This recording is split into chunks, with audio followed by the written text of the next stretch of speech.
Hi guys, welcome to another tutorial brought to you by Lighthouse Sea Fishing Tutorials. In this edition, we'll be explaining how to target bass from shallow beach marks. We'll start by quickly showing you where around the coast bass are found. From there we'll cover what sorts of conditions are best suitable for catching bass. We'll then be talking distances and features so you can know where to cast. We'll then show you which rigs will aid you in presenting your bait in the best way possible. Finally, we'll go over some top baits that just might give you the edge on the day. So where around the coast can we typically expect to find bass? Bass are found all around the UK, but are more prominent along the southern and western stretches of coastline. They are caught along a large stretch of the European continent, from southern Norway and throughout the entire Mediterranean, even reaching into the southern Black Sea and beyond the Suez Canal into the Red Sea. They are not as of yet found in the Baltic in any real numbers. So now, let's discuss which are the best conditions for bass on shallow beaches. As with many species, night fishing often proves more effective for bass, with low tide occurring at either dusk or dawn, being a peak feeding period.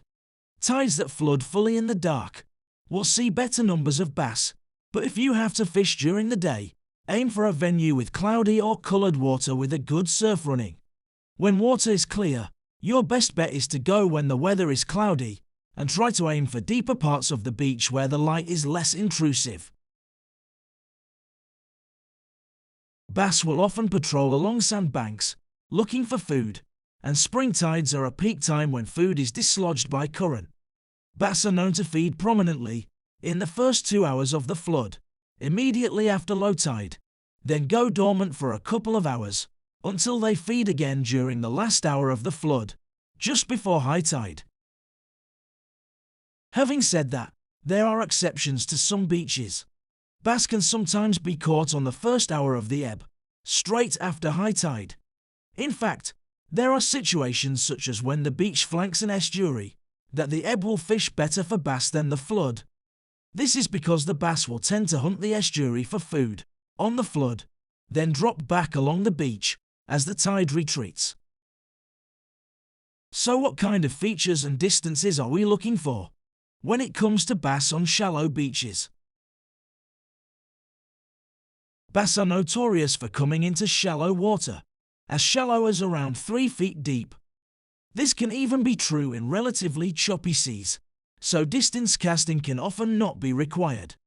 However, during times of very rough wave action, they will likely be further out, in water that is at least 5 to 6 feet deep. The typical range bass can be from the shore, for shallow beach marks, can be anywhere between 20 to 150 yards. Bass will often hunt along a route that is a fixed distance off the shore. This is because on shallow venues, food is dislodged from the sand flats by the wave action and pulled back by the undercurrent. In easy or moderate conditions, the line the bass will work to will likely be anywhere between 20 to 80 yards out.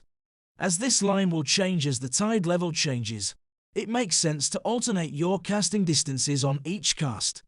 Starting with a cast of 80 yards, then gradually dropping back by 10 yards on each cast, is a sensible method to use. If the wave action is very rough, any bass on a shallow venue will likely be up to 100 yards out or more. In such situations, distance casting will likely prove more effective. A common way this can be done is with the use of waders. An important note to take on board: wading can be particularly dangerous when seas are rough. Make sure you always consider your safety, as well as the safety of others, before choosing to wade out in water that is too deep or turbulent, particularly if you are unsure of what type of ground you are walking on beneath the water. This channel has a dedicated video that covers wading safety in detail. We'll provide the link at the end of the video. As already mentioned, sandbanks are a well-known feature that can attract bass. Other features include gullies that can run parallel with the beach, or in any direction, as well as lower depressions in the sand. Both types of feature tend to be where dislodged food sits, and bass know this. Other top features include near boulders or mixed rocky ground, where bass can either wait in ambush or hunt amongst the habitat. So now we'll give you a quick rundown of the top rigs that work well for bass. Arguably one of the best and versatile rigs to use for bass fishing is the single hook, clipped down rig. This rig is simple in design, but works well for what is required. For shorter casting, the rig can be cast without even being clipped down, but having the clip option allows you to clip down when distance casting is required.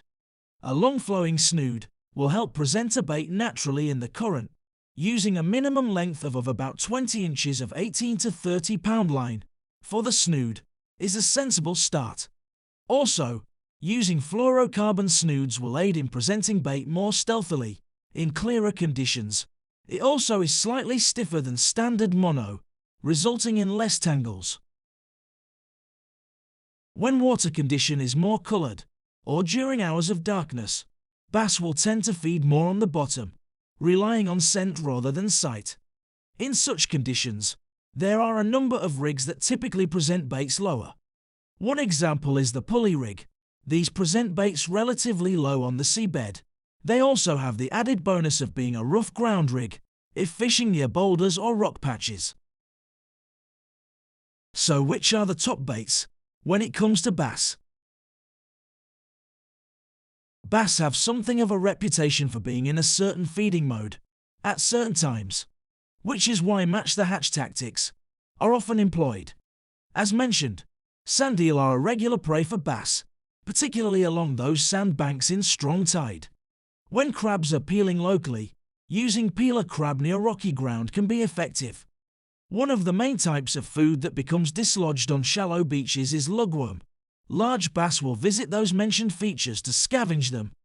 In addition, worm beds are a common feeding ground for juvenile bass.